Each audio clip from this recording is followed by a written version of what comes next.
and welcome to the Open and Equitable Scholarship in the Liberal Arts lecture series with Dr. Rajiv Janghiani. This lecture series is co-sponsored by the Oberlin Group Library's Open and Equitable Scholarship Working Group and the Colgate University Horizon series. We will be following the Oberlin Group Library's Code of Conduct. You can find it on our website, and we will drop that into the chat. I'm Hillary Baribeau. I'm from Colby College in Waterville, Maine, and the host for the lecture today. I'm joined by my colleague, Josh Fennell at Colgate University, who will help me to monitor the Q&A today. We are both members of the Oberlin Group Library's Open and Equitable Scholarship in the Liberal Arts Working Group. The members of this group share a belief that scholarship and data should be universally accessible and equally available to scholars and readers worldwide. Some housekeeping notes before we begin. We will have time for questions at the end, where you may write your questions using the Q&A button at the bottom of your Zoom screen. Feel free to ask questions as the presentation progresses and to tweet your thoughts about the lecture using the hashtag #OberlinGroupOpen. Your questions will be moderated by me and Josh, and I will field them at the end. If you have any issues, please send me a direct chat to me or Josh. To enable the live transcript, please navigate to the bottom of the Zoom screen where you will see a closed captioning icon and then add Show Live Transcript. A recording of this lecture will be made available on the lecture series website under Past Lectures. Our speaker today, Dr. Rajiv Janghiani, is the Associate Vice President for Teaching and Learning at the Kwantlen Polytechnic University in British Columbia, Canada.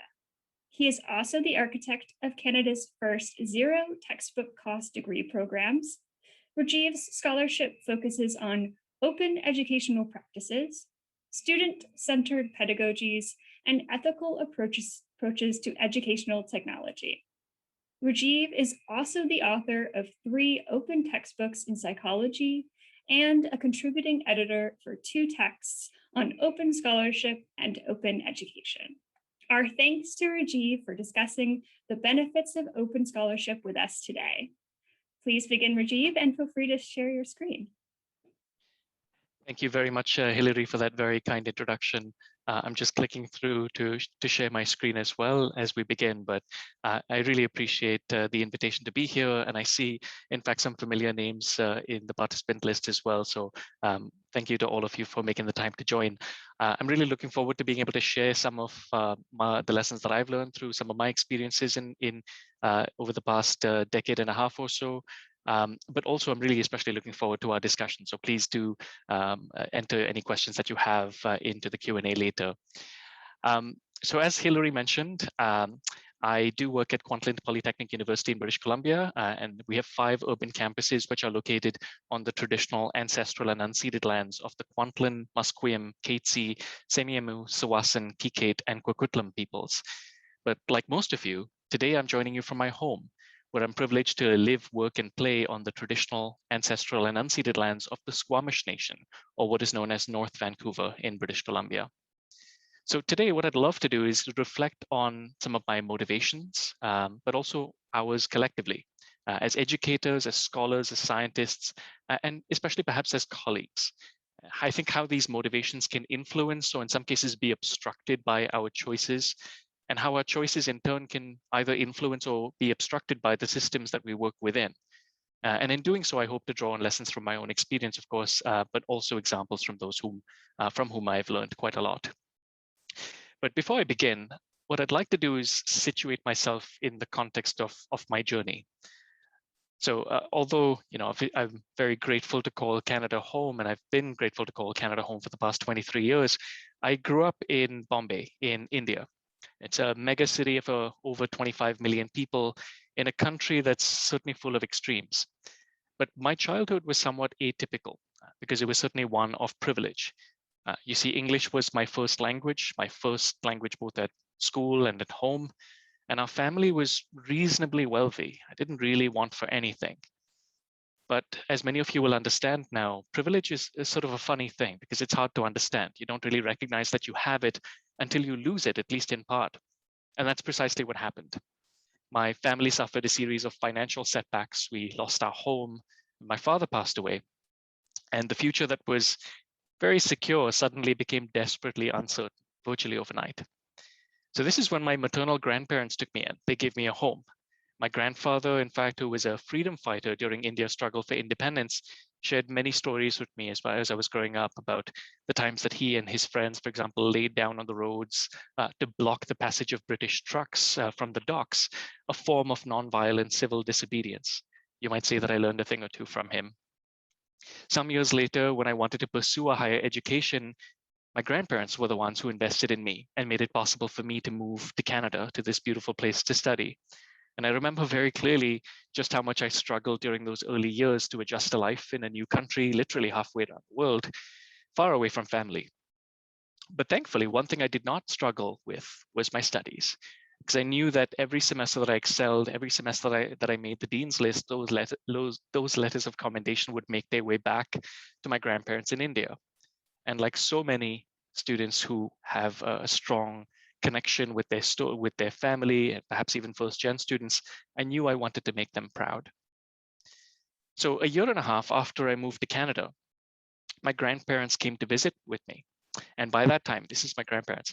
By that time, I had found a job and I'd started to be able to pay for my own tuition. This was the summer in Vancouver, which is a spectacularly beautiful time to visit here. And I remember my grandparents spent 3 weeks with me over here, unforgettable weeks before they went on to visit with my grandfather's brother in the United States. He lived in Massachusetts at the time.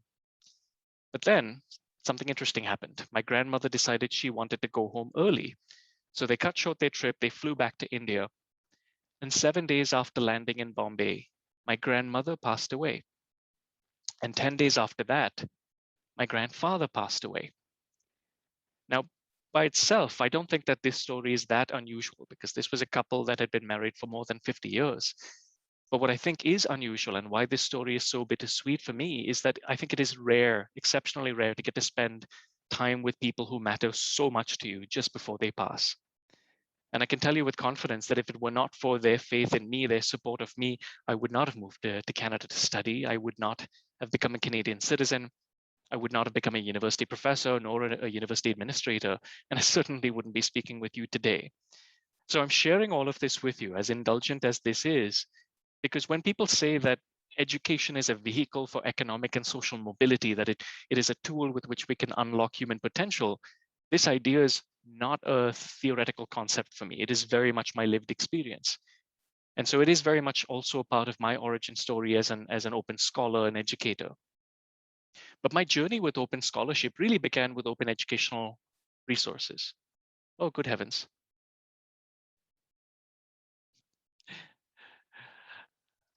Hang on, I'm gonna pause over there. I think that was some sort of a recording from a rehearsal, which is hilarious. But yes, for those of you who are unaware of open educational resources, these are indeed teaching and learning resources that are published with an open license. These can include textbooks, instructional videos, interactive simulations, lesson plans, and of course, much, much more. Publication with an open license means that copyright holders are, of course, choosing to permit others to freely reuse their work for any purpose, whether to retain their work forever or even to redistribute their work to others. But they are also choosing to permit others to build on their work, such as by adapting it for their local context or by updating it. Now, in 2012, the government of British Columbia launched the British Columbia Open Textbook Project. Its goal involved the harvesting, adaptation, and creation of open textbooks for the 40 highest enrolled undergraduate courses across our province. And they supported this with an investment of $1 million. A year later, they expanded this still further to a variety of trades and technical areas as well. This project was to be managed by BC Campus. Now, BC Campus is a provincial body that supports the public post-secondary institutions across our province. And one of the first things that BC Campus did was that they focused on soliciting reviewers for existing open textbooks that had been published elsewhere that they had found and harvested. So when I heard of this call, I looked at their list. I identified one open textbook that was relevant to a course that I was about to teach later in the fall. But I also identified another open textbook that wasn't on their list. And so I asked for their permission to review 2 of these. And so in the course of my review, I noticed that one of them, it was a research methods in psychology textbook. Even though the content and the coverage was really quite good, there were elements that I thought needed to be updated and contextualized. And so I simply downloaded the editable version of the textbook at the time, and I made those changes over the course of the summer in time for the fall semester to begin. This was, I think, 2013 at this point. This wasn't a large or exhaustive revision, but it was enough so that a book that was perhaps 70% of what I needed came closer to being 90% of what I needed. Now, having taught at multiple institutions, I know, for example, that the process of selecting a standardized textbook for a course typically works the same, right? You strike a subcommittee, you reach out to all of the publishers, you request copies of the various textbooks, you develop a long list based on broad criteria, and then a short list before presenting your recommendation to the department. It's pretty much always how it works. But along the way, you realize that there's no textbook that is quite perfect, that meets everybody's peculiar requirements. And so by the time everybody is done with sort of blackballing the textbook that they absolutely despise, you end up with a book that everybody can live with, but that is no one's real favorite. And so when it came to open textbooks, I realized that this actually was an opportunity to come much closer to perfection for me, because I didn't have to tell my students, don't read chapter 4, I could just take it out. In our context, we're a smaller market, so we often have to live with US editions of textbooks and non-relevant statistics. So I was able to replace US mental health statistics with Canadian statistics, for example. I could even change the names and examples in the text to better reflect the diversity of experiences in my classroom. And I could include recent research developments within my field, such as the emerging replicability issues that allowed the book to be more up to date than, frankly, any commercial textbook could ever be with the traditional two-year review or revision cycle. So what I'm saying is, I realized that what I was gaining was more academic freedom, in fact, as I was able to move away from, I think, what is normative practice, where we bend our courses to map onto the table of contents of a textbook, to, in fact, modifying my instructional resources to serve my pedagogical goals. And along the way, I was able to help alleviate at least some of the financial burden that my students were facing. Now, I think this is something that I was always aware of to some degree, because I think no matter where we teach, whether it's an R1 institution or a teaching intensive university like mine or a community college, I think we're all familiar with the recurring chorus of emails from students near the start of every semester, right?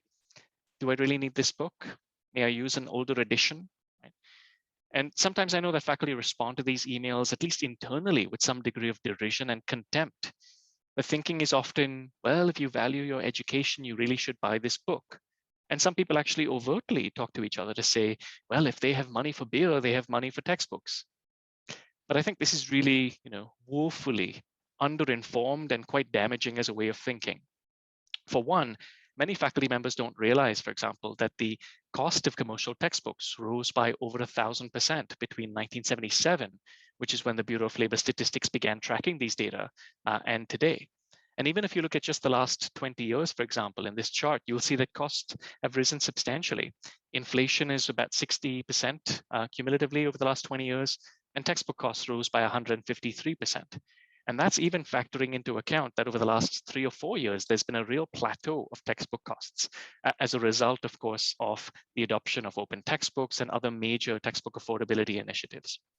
And yet faculty often have little idea about the cost of the resources they assign, because sadly, cost is not among the top factors that influence this decision.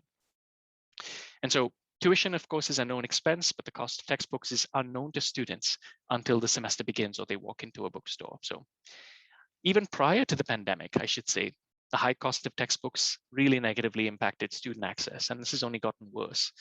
But not just access, but also student success.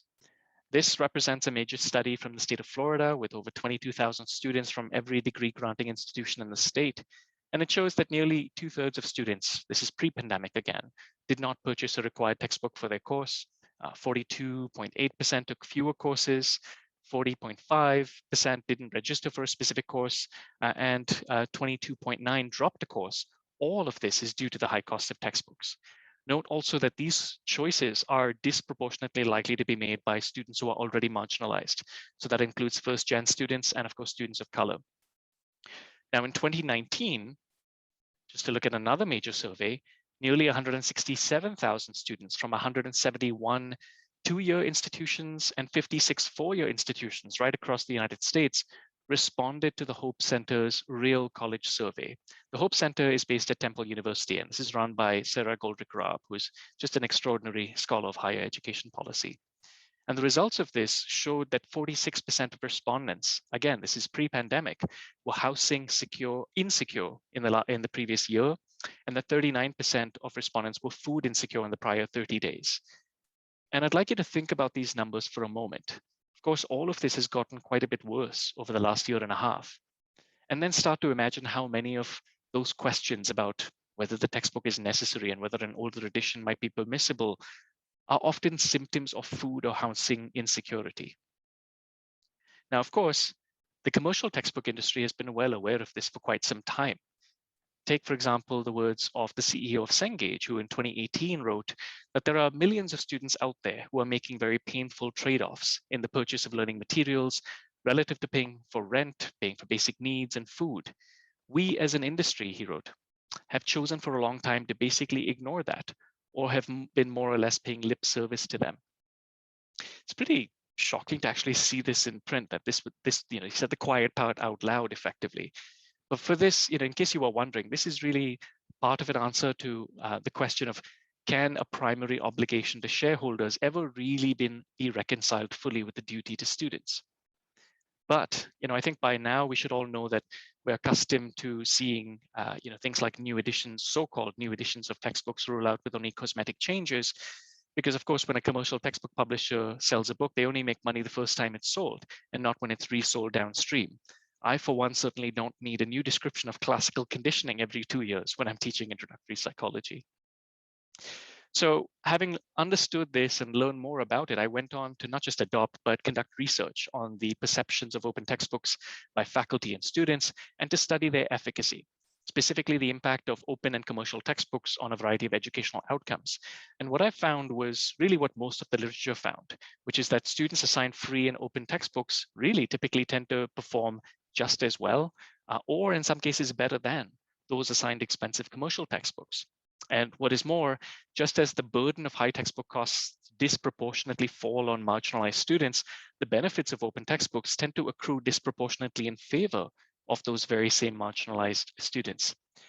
Consider this large-scale study of nearly 22,000 students from Georgia, which found, on the one hand, that of course, open educational resources improve end-of-course grades, and they decrease DFW rates, which is the proportion of students earning a D and F, or indeed withdrawing from the course.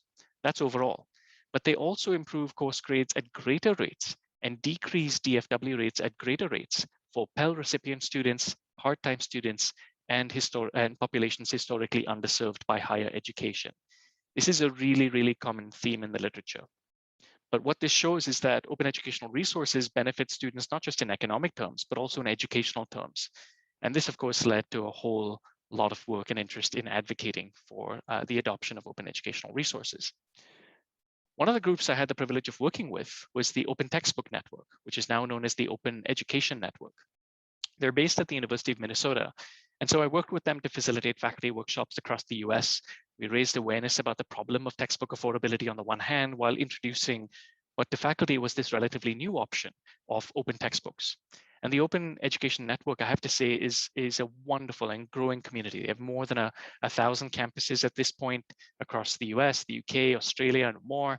And their library includes nearly 900 open textbooks, many of which are accompanied with faculty reviews. But coming back to my research methods textbook, which is of course included in the OEN's library, I think I would have been satisfied with just the impact of this effort on my students. But one of the interesting things I learned just by witnessing its journey is that the life cycle of an open educational resource is very different than the life cycle of a traditional commercial textbook. In my view, or in my lesson, open educational resources are really like a gift that keeps on giving, but it's a sort of gift that becomes more valuable each time it is regifted. And what I mean by this is my adaptation was in turn adapted by Dana Layton, who you can see on the left, from Texas A&M, Texarkana. He happened to be a former colleague from graduate school, which is how he knew about my work. And then following Dana's work, Cary Cutler from Washington State University built on his work and released a yet newer edition, updating the book further and building on both of our work. And then, of course, other things happened. There was a faculty member from UBC Okanagan called Derek Wirtz, who created a lab guide, a lab manual to accompany the textbook. And then it began evolving further. I learned that Matthew Crump from Brooklyn College had forked the book to move it in a different direction. And at this point, there's even a different version at the University of Waikato in New Zealand, for example. So, I mean, I love this. It just took on a life of its own in many ways. But perhaps my proudest moment was when Dana, Cary, and I, because we knew each other, we were talking about work that we'd each done. So we decided to get together and collaborate to update and further enhance the book, which is now, I'm happy to say, in its 4th edition. So as you can see, a lot of individual educators and scholars have made the choice to do this kind of work, to write and publish open textbooks and other kinds of open educational resources.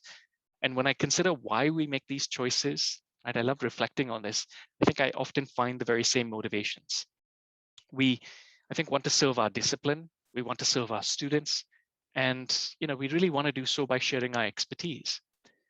Now, many traditional textbook authors don't, I think would have made the choice to publish openly if this had been an option at the time or if they'd known about it. But it's not usually about the money for them, as typically the hours that you spend writing a textbook don't really equate to the compensation in all but a very few cases, especially when you have to revise it once again 2 years down the line. And open textbook publishing itself, I should say, has been evolving. And so now there's all kinds of interesting models of compensation for authors. The difference is, if you don't know, that payment for authors with open textbooks is typically upfront. So there's no need to recover the cost of development from sales to students. And instead, it's funded upfront by government or universities or philanthropic organizations or even professional societies. But these individual choices to publish openly are certainly made easier when they're accompanied with structural supports. And that's, I think, what we're going to focus on. So at my institution, for example, we run a publishing program for open textbooks. This includes things like grants for authors, graphic design and layout support, pre-publication peer review, and much more. So I'm very proud, in fact, that KPU is the publisher of that 4th edition of the Research Methods text. But our institution has also developed supportive policies, considering, for example, and I'm skipping ahead, our institutional intellectual property policy is a good example.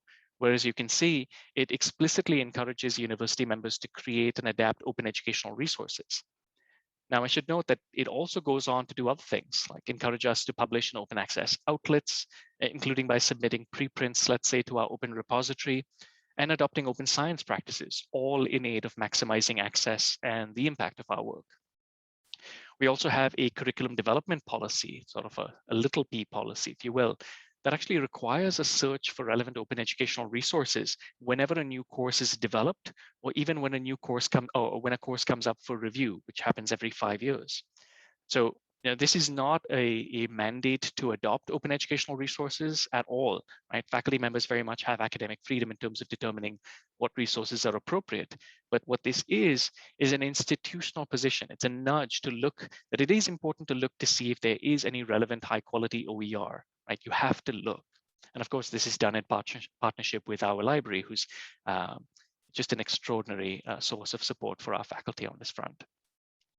Now, more than our policies, I will say, supporting open education efforts has actually gone up further because it's part of, it's actually one of 9 goals in our institution's academic plan. And this, of course, helps a great deal because this means it's easier to lobby for resources. And it also means it's no longer a passion project that lives off the side of somebody's desk. It is very much part of the institution's DNA and identity now. And so this is how we've really come from lots of grassroots interest to being the a leading institutional adopter of open educational resources, how we launched Canada's first zero textbook cost programs, which include a couple of 4-year degree programs as well. And now I think we offer more than 850 individual ZTC courses. And yes, I'm saying ZTC with apologies to the Americans in the room.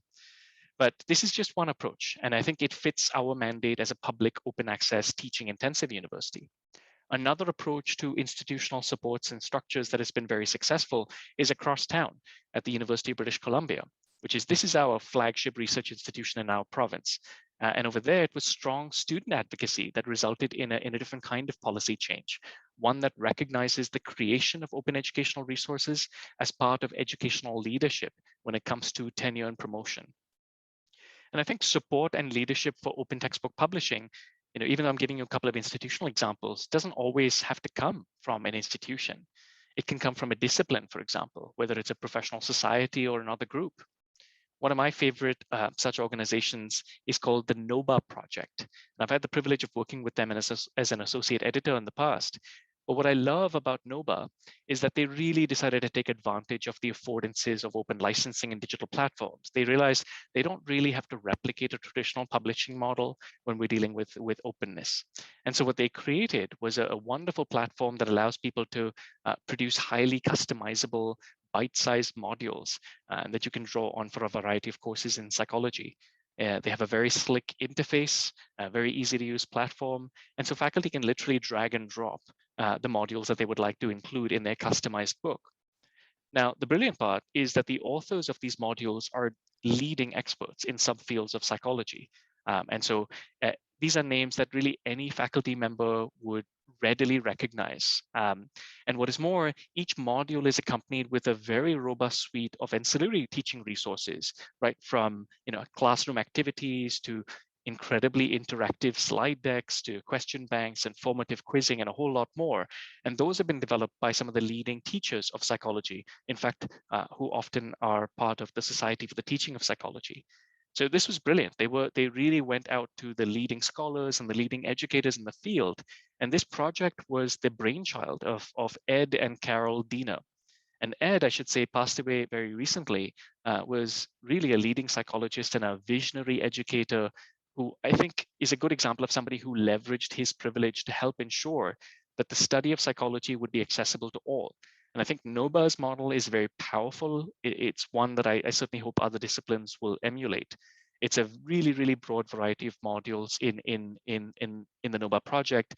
And so Varun, I do see your question, and I do think it's worth exploring. They do have pre-packaged sort of customized versions that would be, what people would typically assemble for a particular course. But of course, intro psych is taught differently in different parts of the world. And so it's easy to customize as well. So I would say their library is expanding really rapidly, but their model is the one that I find really, really impressive. But overall, I would say working with NOBA and BC Campus and the Open Education Network, open education more broadly taught me a couple of things. It taught me that it does not take a lot to significantly make students' lives easier, especially as an individual faculty member. For example, the decision to switch from a commercial to an open textbook isn't really more effort than switching from one commercial textbook to another, right? And it helped me to not underestimate the impact of those small choices.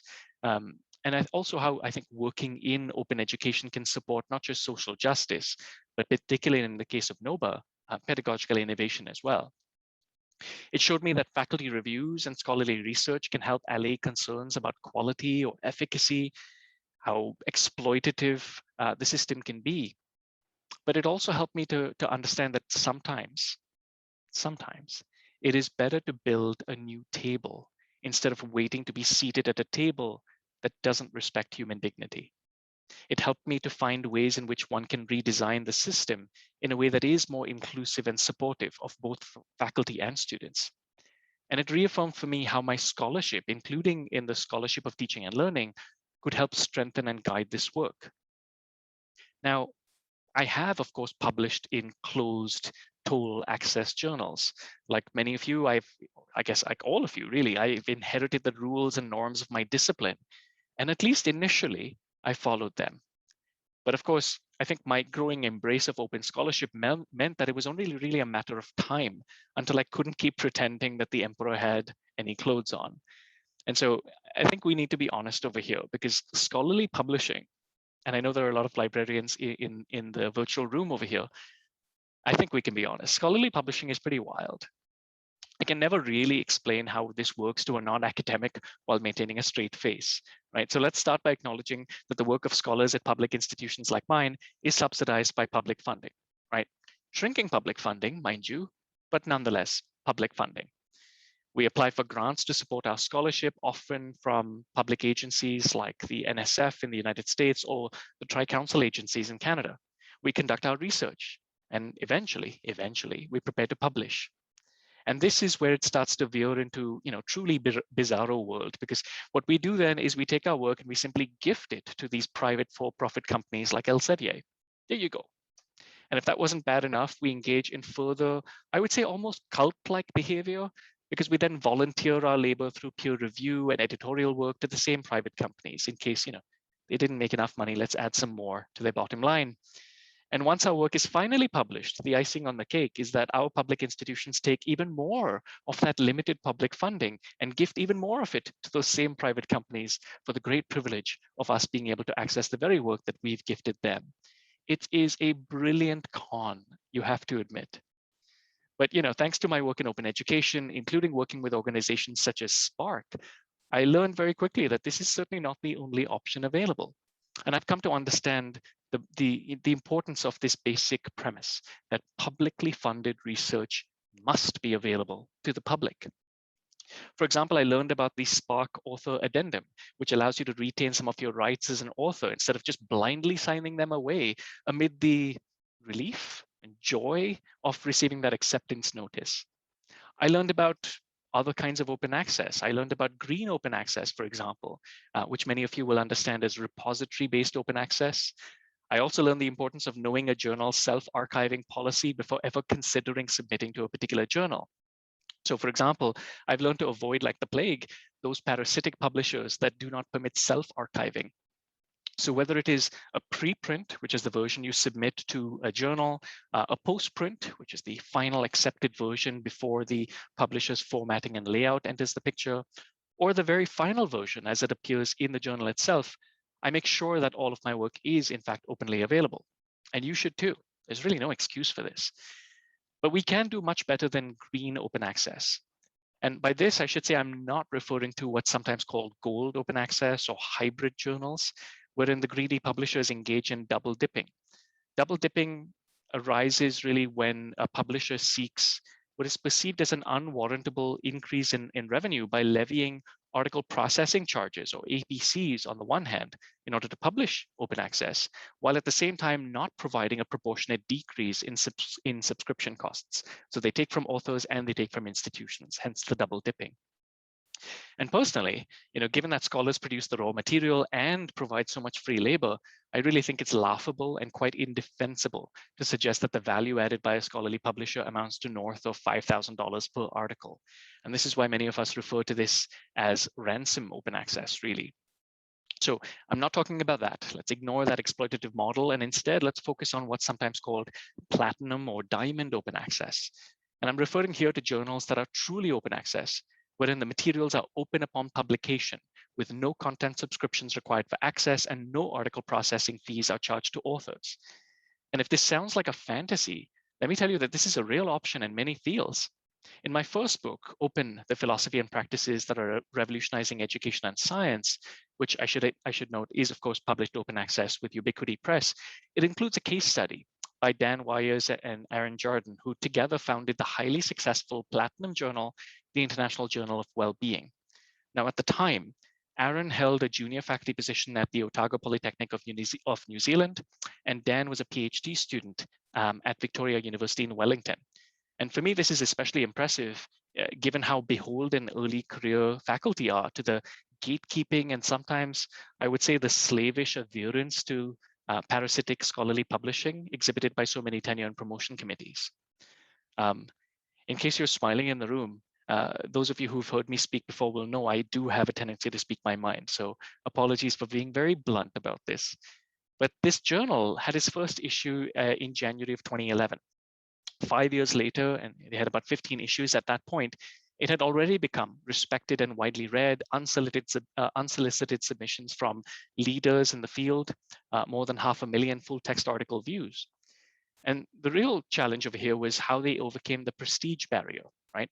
They did this by creating a business plan. They focused on the low cost of online publishing, and especially the unique bit about open access. They contacted their academic idols. They explained their rationale, what the mandate of the journal would be. They invited them to join the editorial team.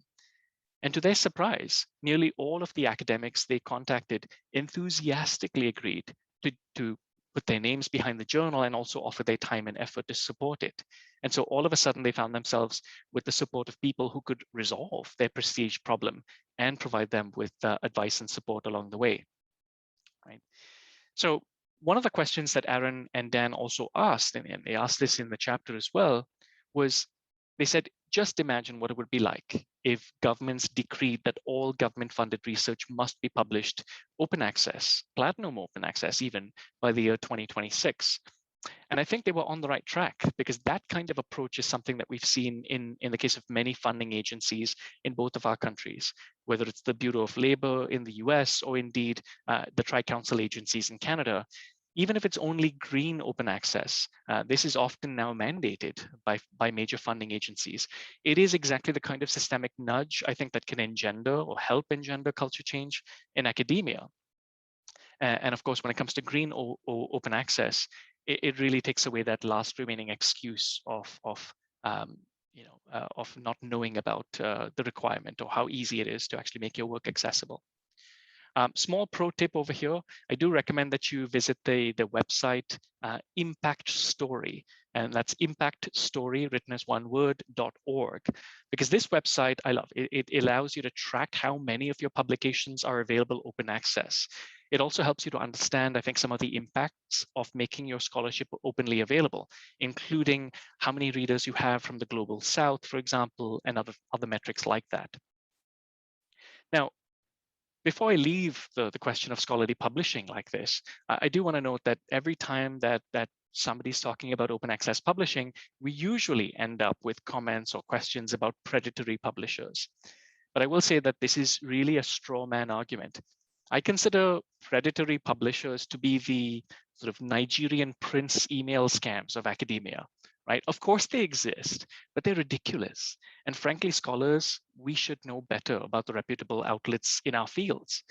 Personally, I'm much more worried about parasitic publishers like Elsevier than I am about the predatory publishers on Beale's list. So instead of wasting your time on Beale, I would urge you to invest your time in reading something that is helpful, like Aaron Swartz's Open Access Manifesto. Now, Aaron wrote, "Information is power, but like all power, there are those who want to keep it for themselves. The world's entire scientific and cultural heritage, published over centuries in books and journals, is increasingly being digitized and locked up by a handful of private companies. Those with access to these resources, students, librarians, scientists, us, you've been given a privilege. You get to feed at this banquet of knowledge while the rest of the world is locked out. But you need not, indeed, morally, you cannot keep this privilege for yourselves. You have a duty to share it with the world," he wrote. Now, Aaron is a hero to many of us, and I'm sure to many of the librarians in the room. And if academia were a more just place, I would hope that he would still be with us today.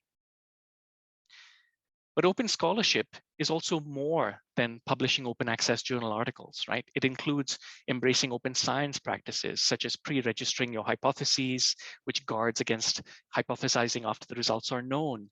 It includes sharing your data in open repositories, which guards against data fabrication or p-hacking.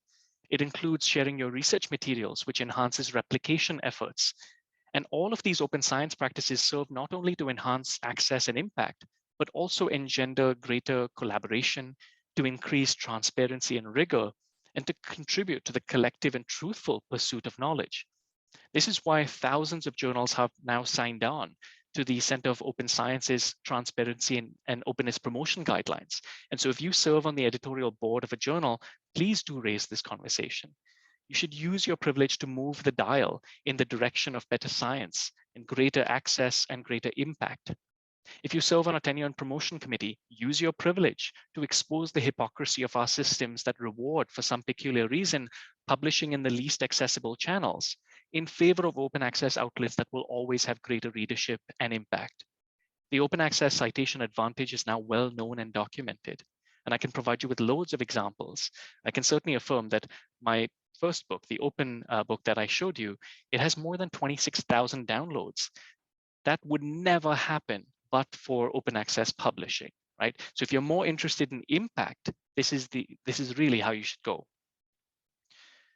But I'd love to push, I think, in my last few comments over here, beyond the instrumentalist arguments about impact when it comes to advocating for open scholarship. And instead, I'd like us to take a step back and reflect on the reality that as educators, we can always choose to serve as gatekeepers and limit access. We can pretend that all learners are traditional without family responsibilities, disabilities, financial pressures, work obligations, food insecurity, and trauma. We can assume, or rather, we can choose to assume that students cannot be trusted. We can weaponize the concept of rigor. We can engage in academic integrity theater. We can choose to ensure that higher education replicates and reinforces existing power hierarchies. Or we can welcome learners in. We can widen access. We can assume that our learners struggling with inequities, discrimination, and trauma. We can design for the margins so that everyone benefits. We can choose not to impose additional burdens on learners just when they're experiencing the most pain. We can choose not to request proof that a parent has just died. We can choose to prefer allowing some hypothetical dishonest cases to slip through in favor of not actively traumatizing students dealing with real pain. We can choose to embed flexibility into our courses so that students don't have to bear the burden of requesting to be accommodated, to be tolerated, right? We can choose not to engage in remote proctoring when we know this is ableist and racist and classist and ineffective. We can work to unleash the potential of education for what it really has, as a force for social justice. We can work to trust our students to care and to make neither of those things as radical as they are today. Now, over the weekend, my friend from Appalachian State University, Lindsay Maslin, tweeted this, and it really struck a chord with me. Now, we go back a long way. And so I reached out to her and we began a conversation about this, which is that when you get this disproportionate reaction to what really should be normal humane behavior, I think that's often a major tell about the systems and norms in higher education. So the lessons for me are this: we can live true to our values. We can work to widen equitable access. We can do this by making individual choices, and I've laid out many of them. But the risk in leaving it to individual choices is that individual educators are easy prey for vendors who are selling convenience, even if at the cost of care or access. And leaving it to individuals to find ways around institutional and disciplinary norms or structures also reduces the likelihood that we will see true and lasting change. And without that, we will remain with an impoverished, I think, approach to education and scholarship. So I think the idea over here is, if we're going to do this, we do this together. We are in a position to make the system better for others instead of upholding the status quo. So what I would leave you with is this: don't be afraid to lead.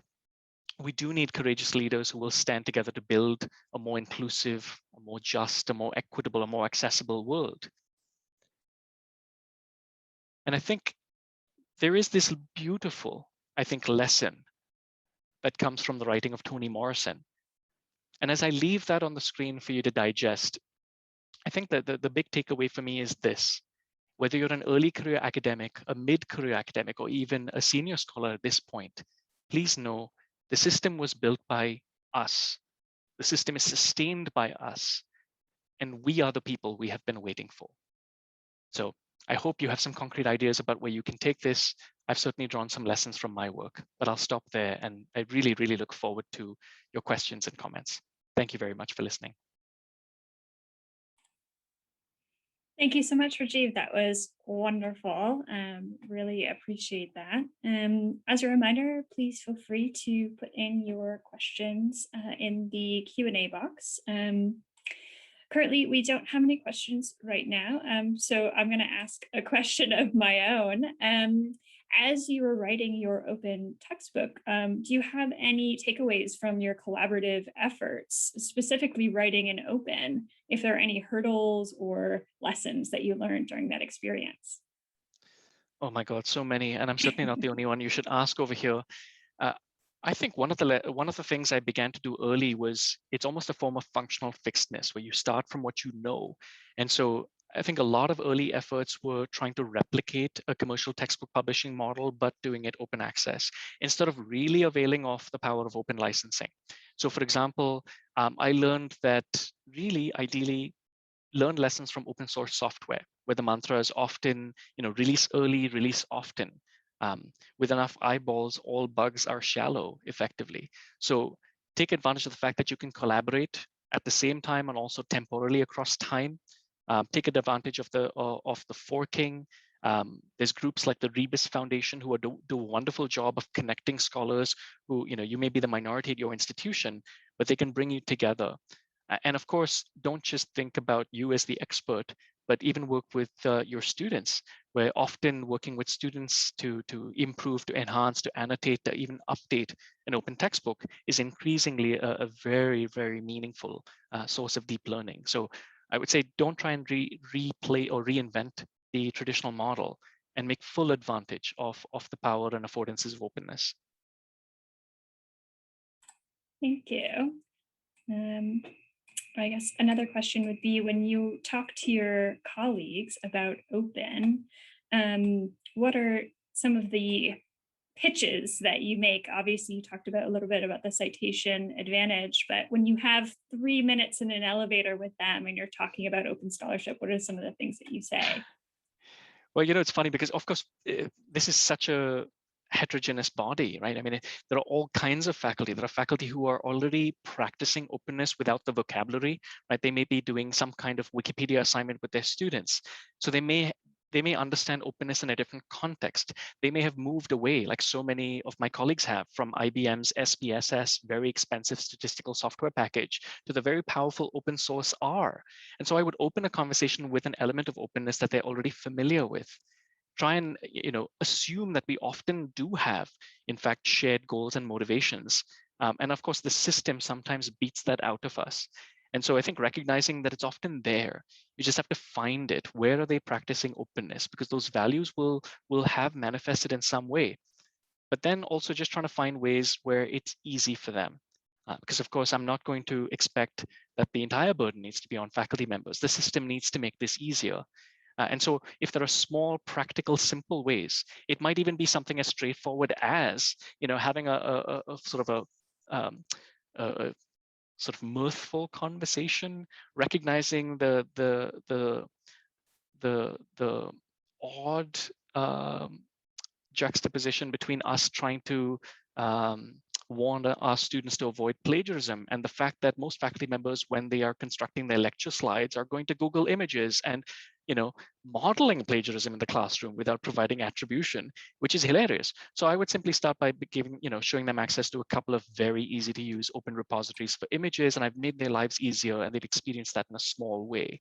So small shifts, easy accessible things, find those common values, and just find that doorway to the broader field of openness, because odds are they will be practicing openness in some way. Great. And you mentioned students and modeling. We have a question about open pedagogy. Have you leveraged open pedagogy in your teaching as well? I'd love to hear your thoughts on including students in creating open access textbooks, materials, and assignments. Oh my God, this is my jam, anonymous attendee. This is fantastic. Yes, so if somebody can put in the chat, there's a website that I've worked on with my colleague Robin DeRosa. It's called openpedagogy.org. So this is what I do all the time, really. So certainly when I was in the classroom. So it might have been as light as annotating an open textbook with my students, where they are augmenting the examples in the text or providing external resources. It could be Wikipedia assignments. It could be heavens, a million things. Writing question banks to support open textbooks, in fact, because writing questions is often a source of deeper learning. There's a million illustrations of open pedagogy. We've often now connected them with critical pedagogy as well, and increasingly now with broader challenges such as the United Nations Sustainable Development Goals. So we have open pedagogy fellowships and training at our institution as a direct result of all of this. So I would say start at that website, openpedagogy.org, which is the Open Pedagogy Notebook. But oh my goodness, I could spend days and days talking to you about this. I will tell you this though, most educators I've encountered over the last 10 years of doing this kind of work They come to openness maybe for the cost savings of textbooks, but they stay for the pedagogy. It is unbelievable what you see in the classroom, especially when students know that their work is going to have a greater audience, it's going to have a longer life, and certainly a much larger impact. It revolutionizes what teaching and learning can look like in the classroom. Awesome. That's great. That really resonates with me for sure. Another question.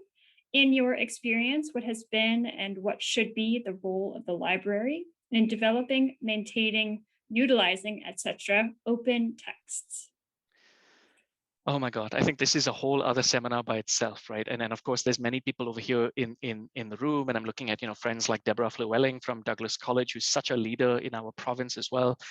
I mean, I think it's no accident that librarians are leading open ed initiatives across the continent at the moment, right? That's not an accident. They have the expertise. Simple things that are being done all over the place, right? From enhancing discoverability. So if I can speak technically for a moment, import those open, public domain MARC records into your library catalogs, reuse each other's libguides, for example.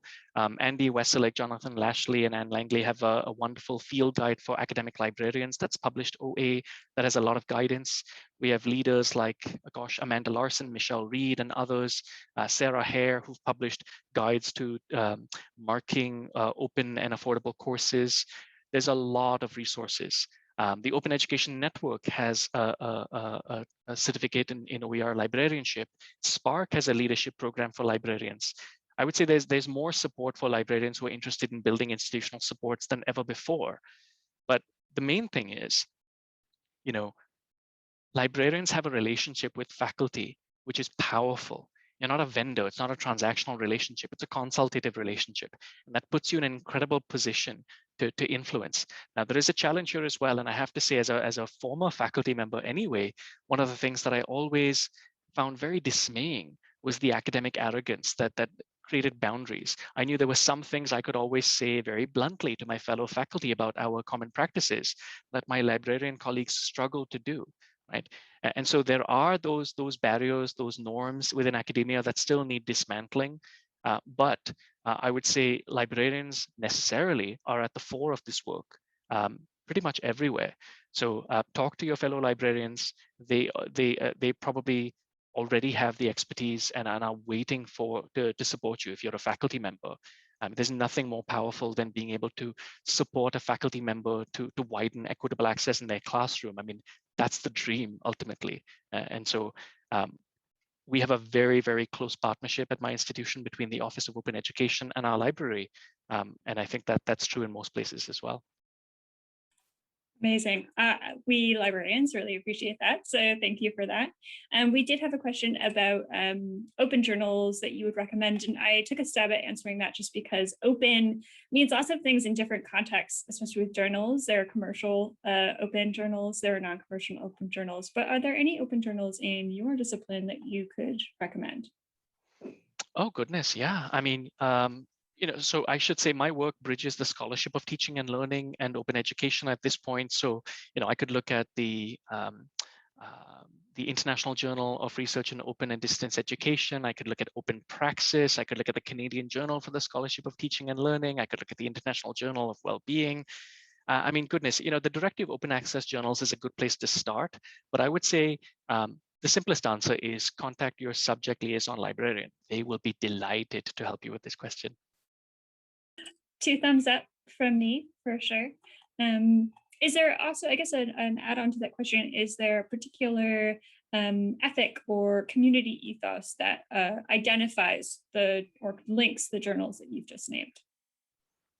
Well, I might have again, I'll have to lean on the librarian expertise in the room, really. I mean, I know many folks used to rely on Sherpa in the past. I'm not sure how up to date that is nowadays, but I would say one shift I've seen is, psychology is a good example where we have professional societies that focus on furthering the science of the discipline. But we also have societies that focus on the teaching of the discipline. And increasingly, those professional bodies are having very active conversations about advancing openness within their fields. So I would say, reach out to colleagues who are pushing the boundaries of innovative teaching and learning within your discipline. Odds are there are colleagues who are already doing this work.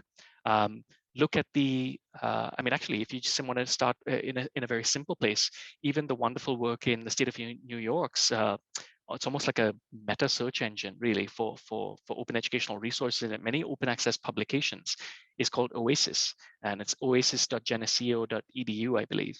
It's another good place to start because whether you look there or the Open Education Network's library or other places, what you will be able to do is find like-minded colleagues, those who have been publishing, if it's an open textbook or something else, those who have been publishing, even if it's in a closed journal sometimes, but publishing with open science practices, sharing their data on GitHub and other things like that. Because people are, I think, recognizing that open science is ultimately just better science. Open pedagogy is in many ways more effective pedagogy, and open education is certainly more equitable education. And so I would say find your community, find your allies, and those directories are one place to do it, but just reach out to colleagues within your discipline as well. I think you'll be happily surprised. You may be the minority in your department or institution, but you're certainly not if you look at a global scale within your discipline. That's wonderful. And I think our last question that we have time for, do you have thoughts on the language distribution of OERs and the predominance of English? Oh God, yes, my goodness. That's another whole thing, isn't it? I mean, I should say there are wonderful open ed projects all around the world. I mean, I can point to, in Senegal, in South Africa, and India, and Sri Lanka, and all kinds of places. But this is an issue, definitely an issue. The vast majority of OER are published in English, no doubt. And it is an area that folks like Tanis Morgan, who is now at Vancouver Community College, have written about this particular problem. But I think the English language problem is almost sometimes masking a deeper problem, I would say, where there's a risk over here. There's a risk that we, perpetrate harm with the best of intentions. And an example of this would be to say, hey, well, open textbooks are openly licensed. So of course you can translate it into different language. That would be a derivative edition. And so here's an astronomy book. Here you go, fellow educators in South Africa, but you're in the Southern Hemisphere. So oops, the sky looks a little bit different from the Southern Hemisphere. You can't do that. And at a deeper level, it's not just making sure the content is relevant, but in terms of the epistemology, is it culturally relevant? Is it culturally respectful? And so what I would point you to sort of begin to address this question is the incredible scholarship of Cheryl Hodgkinson Williams and Henry Trotter. They published this work in the Journal of Learning for Development, which is also an open access journal. And it's called A Social Justice Framework for Open Educational Resources. It is a wonderful, wonderful framework with which we can understand how practicing openness, particularly when it comes across language boundaries, can take you into a practice that is actually harmful, is neutral, is ameliorative, or even transformative. And it helps you to understand the difference between how you can do harm with the best of intentions and how in my view, we might begin to approach the question of addressing the language issue. But I would say, before we begin translating en masse, let's make sure we have a good understanding of what our goal is. And it's not just important to do the work, but to do it in the right way. So I would follow Cheryl and Henry's lead. It's an extraordinary article, by far my favorite article over the last 5 years in this space. Okay, great. Thanks so much, Rajiv. That's all we have time for. Thank you all so much for coming. Our next lecture is going to be September 23rd with Catherine Mitchell, the Director of Publishing and Special Collections at the California Digital Library, when we'll discuss the ways she has engaged the University of California scholarly community with innovative and open access initiatives. And the registration is forthcoming. If you want to revisit a recording of this talk, it will be available on the website, and we'll drop the link in the chat. Thank you all so much for coming. Thank you so much, Rajiv, and have a good rest of your day. Thanks.